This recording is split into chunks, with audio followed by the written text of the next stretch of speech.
নমস্কার। এটা পাকুর গাছের অন্য একটি প্রজাতি।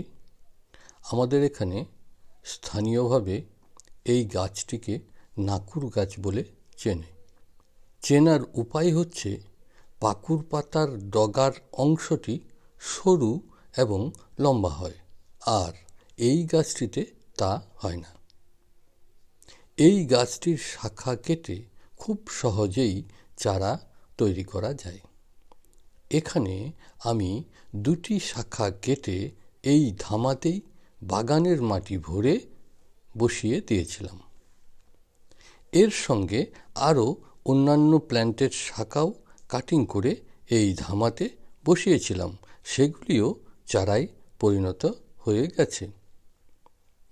এই গাছের উপর ডিজাইনের কাজগুলি এই ধামার মধ্যেই করে নিচ্ছি।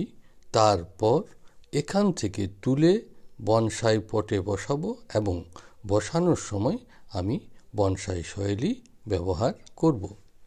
এখানে আমি যে তার ব্যবহার করছি তা হচ্ছে 4mm অ্যালুমিনিয়াম ওয়্যার।